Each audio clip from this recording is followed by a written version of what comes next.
time na. Sexy Mega! Ang narinig ko sa kanta na yan, shot na oh! May shot sabi niya eh. Shot na oh! La quarantena. Lunes pa lang nagyayaya ng mag-shot. Ano ba naman yan? Mamaya pagkatapos ng trabaho, anong oras ba? Tsaka ano ba yung isa-shot? At tunay na manginginom knows. Yan tayo eh. Saka na yung shot-shot na yan kapag ka meron ng sweldo, pag nakasahod na. Yan tayo eh. Yung mga yes friend natin na pag tinanong natin, umiinom ka ba? Sasabihin niyan, hindi naman. Ano lang ako, occasional drinker. Ibig sabihin na inom lang, umiinom pag may okasyon. Yun ang ibig sabihin nun, occasional drinker.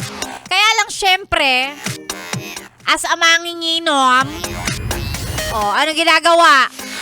Gumagawa naman ng regular na okasyon para regular makainom. Yan tayo eh. Lahat ng pwedeng i-celebrate, isi-celebrate. Hindi ko naman sinasabing masama yun. Pero sige, ikaw, kung yan ang gusto mo. Baka hanggang bata kakayang-kaya mo pa. Pero ako, sinasabi ko na sa'yo, pag umabot ka na ng 30 pataas, nako, hindi mo na kaya ang hangover. Sinasabi ko sa'yo yan. Mapapanindigan mo na yung occasional drinking o ang pagiging occasional drinker pag pumasok ka na ng 30, pag may nagyaya na sa'yo, shot tayo. Pagod ako eh. Next time na lang yan.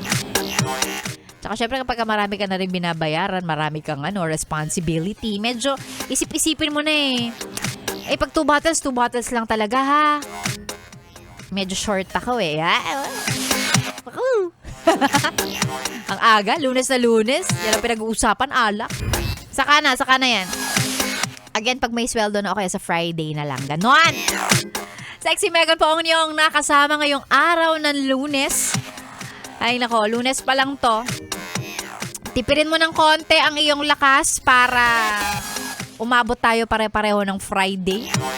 Yan. At syempre, para sa mga nakikinig sa atin, ayan ha, maraming salamat sa pakikinig. Janeline Lagradante, sabi niya, shot na DJ Megan. Huy, ano ka ba? Next time na. Ganun din kay Ariel Castel, magandang umaga. June Banyares, hello sa'yo. Marlon Villanueva, kay Louie Dilig, Joel Abelio, Arfi Pangco, Richard Rodriguez, and Walter De La Rosa. Solid na nakikinig. Ang ganda daw ng playlist natin, nakaka-relax. Of course! Chillax 101 nga yan eh. Ganun din kay Elsie Venez. Ayan, maraming salamat sa inyong pakikinig. Susunod ninyong makakasama, walang iba ang magpapasarap ng inyong tanghalian kahit wala na po kayong ulam. Kanin lang ang kulang. Susunod na po Maria Morena. Inyo pong nakasama, Sexy Megan. Dito lang yan syempre sa 101.1 Yes FM. Solid! Happy lunchtime, yes friend!